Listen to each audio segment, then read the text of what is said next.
Now it's the time for the Q&A session. Unsurprisingly, the vast majority of them relate to the financials and financial forecasts, which is not a surprise given that last time when we presented our 3Q results, we were somewhat hesitant to answer questions relating to the future because we wanted to actually address these at this very event. But before we give breathing space to João, maybe we'll start from the last question, which is more a general one, which is, what is the role of Bank Millennium in the strategy of BCP?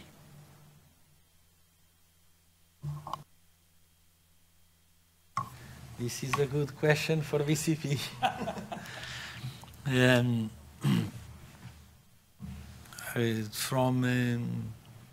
From all the discussions and from all the views is that this is the Bank Millennium is an important component of the business case for BCP due to the growth of the economy of Poland, and also by the capacity of bringing some diversification for the portfolio. So today BCP have 3 areas: Mozambique, Portugal, and Poland.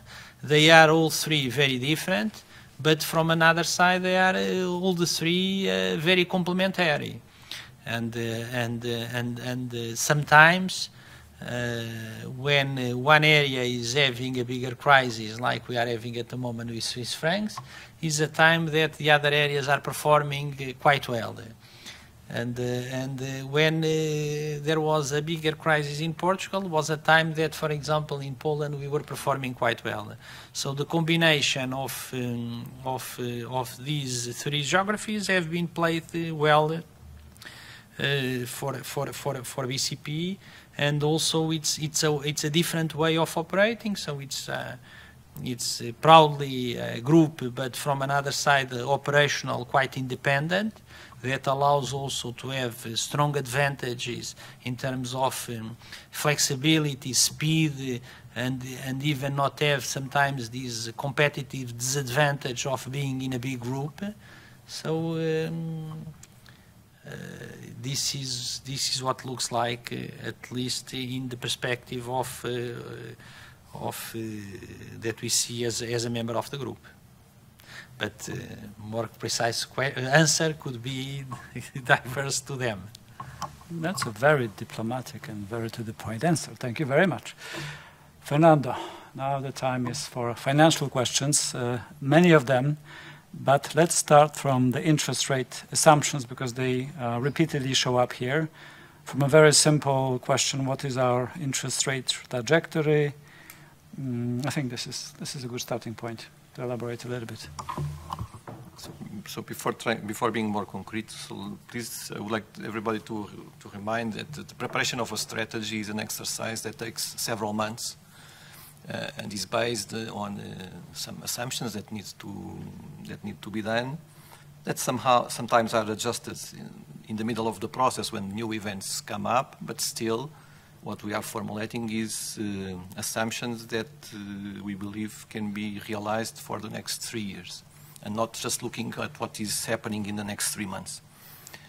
So regarding the scenario of interest rates, I would like to remind that when we started this exercise of updating the strategy back in September, the official communication in Poland was that interest rates were not going to change.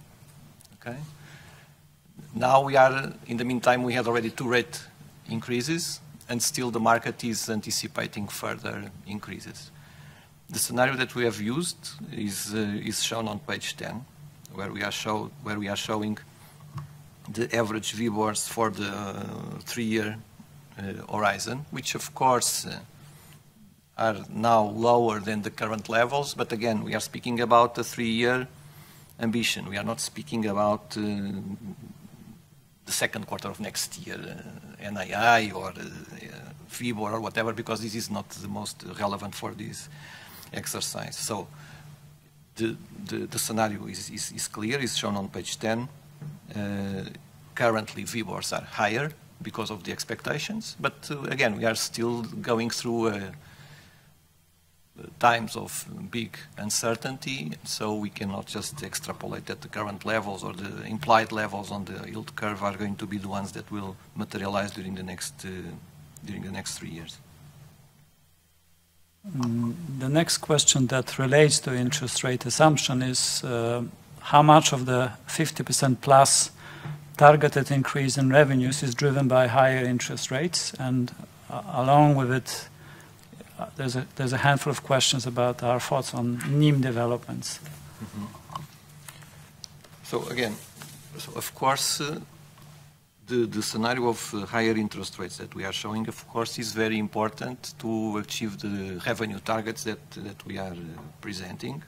But there is also another very important part, which is played by the growth of volumes during the next 3 years, both on the lending and deposit side, and also we are assuming that a certain level of competitive environment, which of course is estimated for one level of interest rates, but of course if there are changes and also if there are changes in the expected performance of the economy, then also there could be changes in the expected margins that could happen in the future. But in our base scenario, I don't want to be very precise, but at around 50-50 is coming from interest rate increases, another 50% from the ongoing improvements and mix of our business. These would lead us to a gradual increase of the net interest margin, which should go up clearly above 3% through the next periods.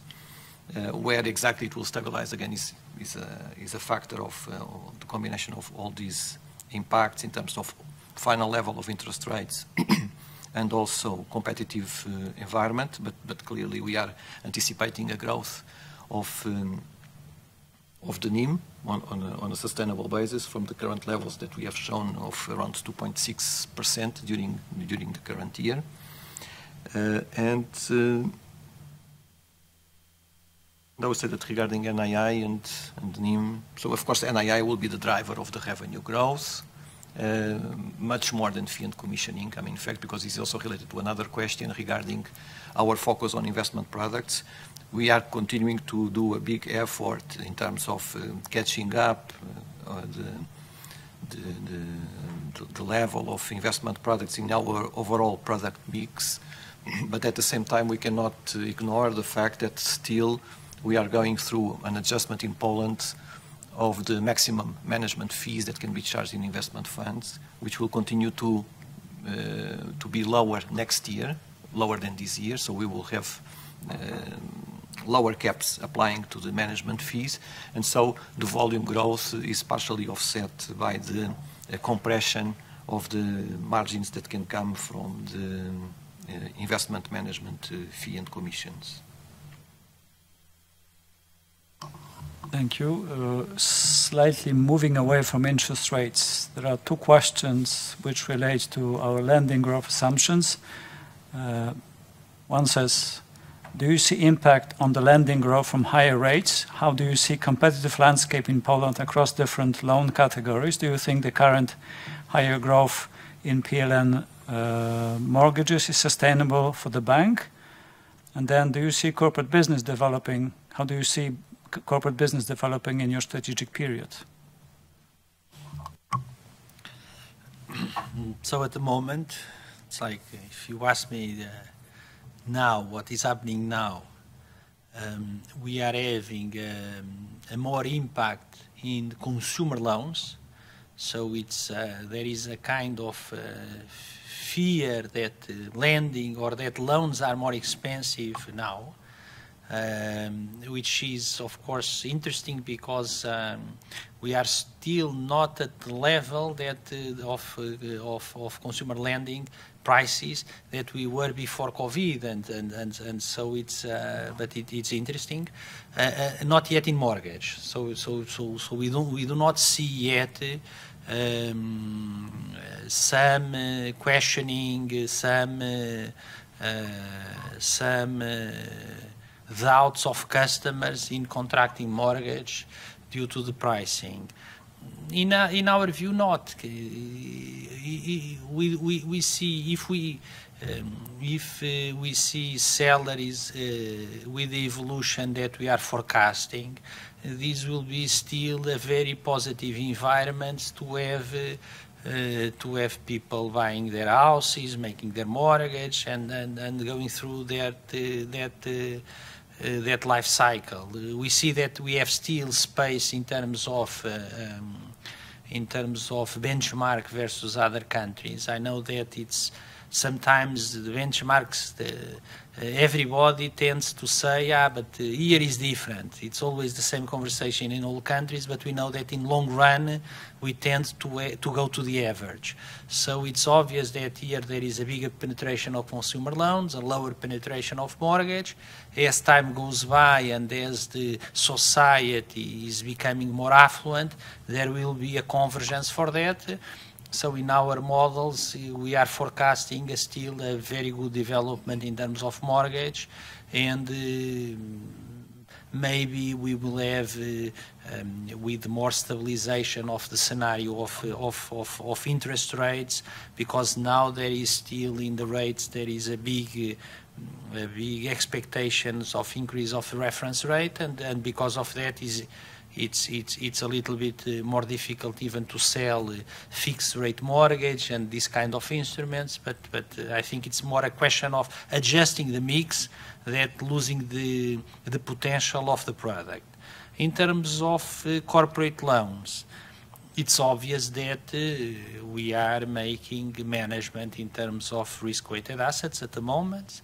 So with the consumption of capital that the losses are making, we need to be prudent. We have still a lot of space, but the good management forces to have some selection of products, and even to the capital that is allocated to corporate, to move from big exposures in syndicate loans that do not have big value added, to a smaller transaction with SME customers where we have the full relationship, or to back some loans with guarantees that is possible to do, and by that reducing a little bit the profitability but consuming much less capital. So we are going to have this process for a while, but we are forecasting that after 2023, already with a more robust position in terms of lower needs of capital to consume the provisions that we are doing, and a different situation in terms of also wage of the Swiss franc portfolio in total books, allow us also to start growing the credit exposure in corporate from 24th to the years after. Thank you. You partly answered another question about lending growth. It was why loan growth CAGR of only 6%, which is partly because we're going to reduce the high-density RWA corporate exposure. And the question also is whether this includes the accelerated FX mortgage amortization. And the answer is yes. Yes. Now there's a handful of questions about, should we do cost or...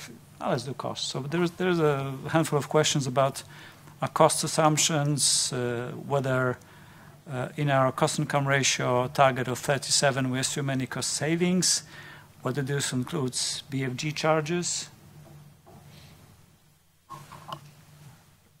So in our cost-to-income ratio, what we did not include were in this medium-term target were the costs connected with the FX mortgage portfolio. This is what we have excluded from the calculation. All the other costs are included.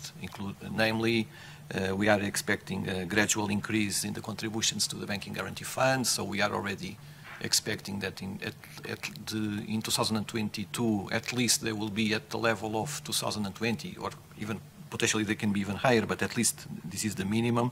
And we are expecting going forward double-digit growth of contributions to BFG each year, and we embedded this estimation in our calculations. Regarding what was the other question? Cost savings. Cost savings. As we already saw last time that we met after the third quarter, of course, we are living times of cost pressure and cost inflation in Poland, both on the staff costs and on the administrative costs.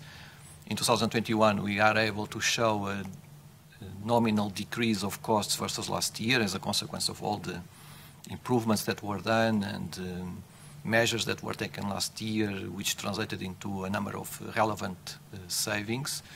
For the next year, we do not anticipate the possibility. Of course, we will still have some savings in specific areas, but overall, with the current level of inflation in Poland, of course, we are assuming that overall costs are going to increase next year, and our effort is going more to contain that with some offsetting measures, rather. But we do not think it's realistic to expect a reduction of costs in the near future.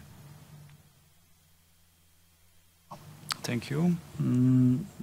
I think there was a little bit of maybe not misunderstanding, but questions around our 14% ROE target and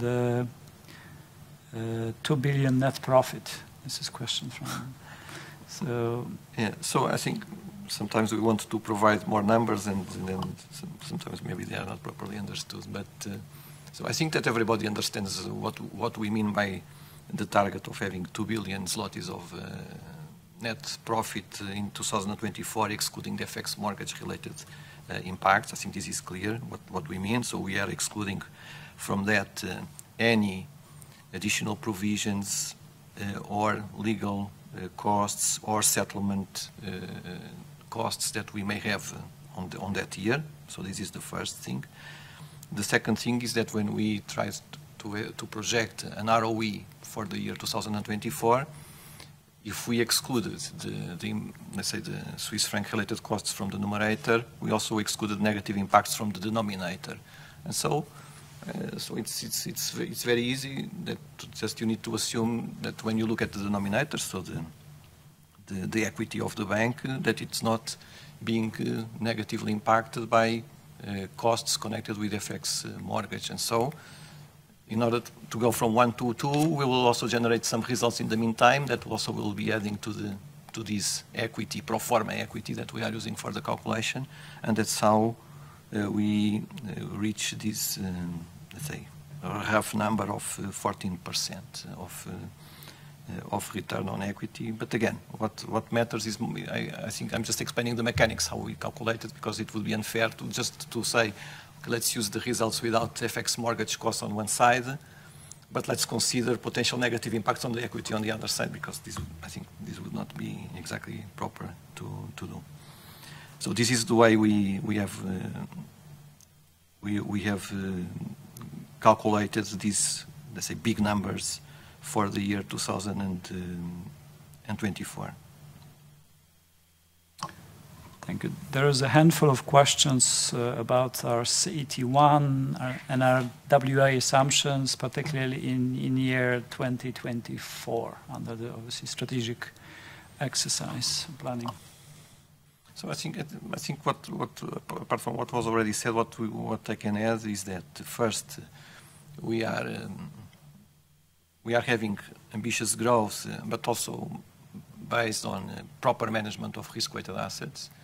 So we will have a combination. The driver of asset growth is going to be PLN mortgages, which at the same time are the less risk-weight consuming capital consumption product. At the same time, we are decreasing the FX mortgage portfolio in absolute and relative terms. And this reduction will lead us at a certain moment in time to below 10% of total loans. With this, we expect the elimination of the additional capital add-on Pillar 2 buffer that we currently have, which is around 2.89 percentage points. And consequently, we will also be let's say, releasing more capital to additional growth. So our projections always have embedded the safe and comfortable fulfillment of the minimum capital ratios through time, which also we know will be changing through time. So, so this is the way we are projecting. Sticking to capital, there were also a few questions about dividend. I can read one out loud. On Newswires, I notice your expectations of no dividend payouts for the next 2 years. Does it mean no dividend from 21-22 earnings? So you don't rule out payout from 23 earnings?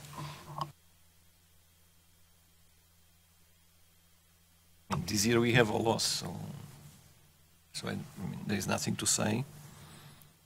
What we said was that we would not have payment of dividends during the next 2 years, so in 22 and 23.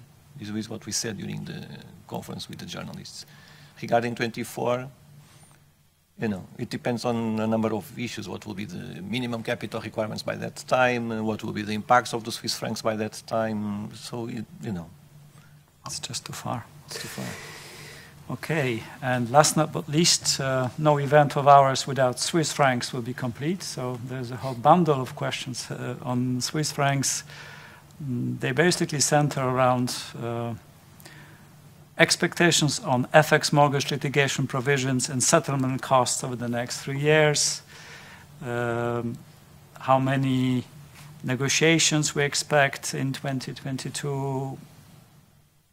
Do you expect quarterly pace of provisions to date to continue until 4Q23?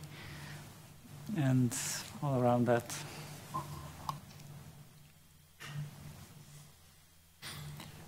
So starting with the settlements and negotiations, so we continue to have the ambition, at least during the next 12 months, to be able to keep the pace of successful negotiations. So we are providing statistics about our successful negotiations, and so we still expect it to be able to show during the next 12 months continuation of this trend. Of course, we know that it's getting more difficult, but we are going to show in the fourth quarter still good numbers regarding settlements. But this we will show in the beginning of February. The second thing is that regarding additional provisions for legal risk, as we already stated several times, we have to reassess this every quarter, and we will do it once again in the end of the fourth quarter. And so of course we will need to again to make an additional adjustment in the level of the provisions.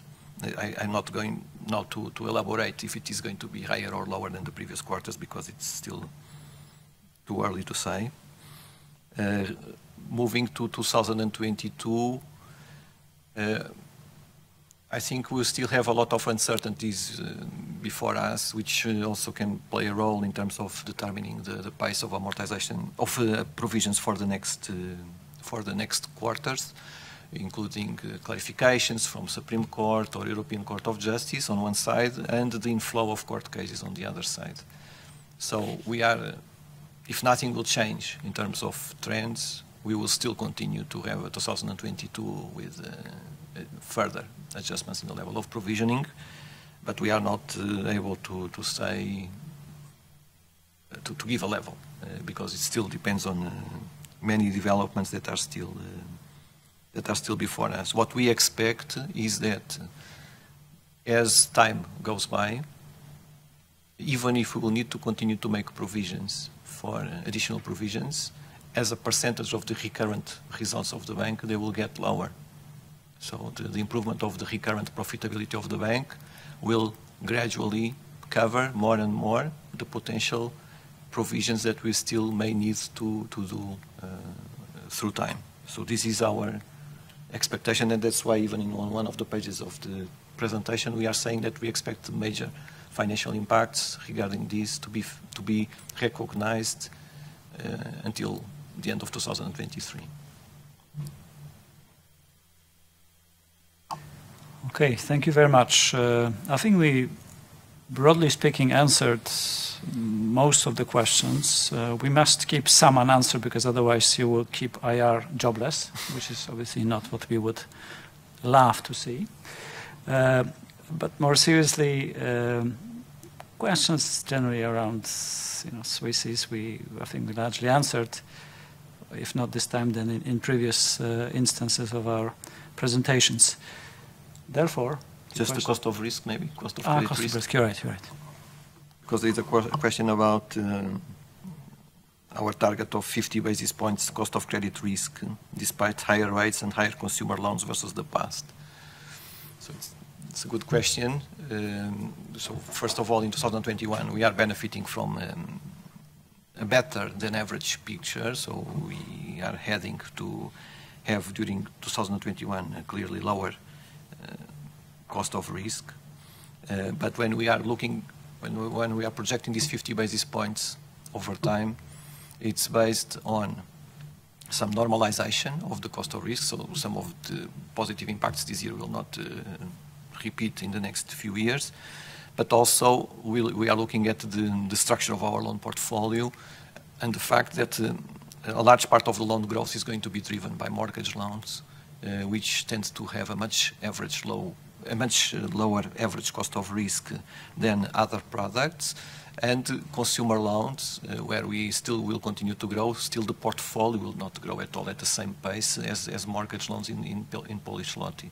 And so, although we are having a relatively high market share in sales of cash loans in terms of portfolio, the portfolio does not follow at the same speed as, for example, PLN mortgage. And so, and on the other side, we are also being selective in corporate lending. So that's putting all together that we are setting this target of having on average 50 basis points over total net loans. And for the time being, we still are not putting too much impact from the recent increases of interest rates in this estimation.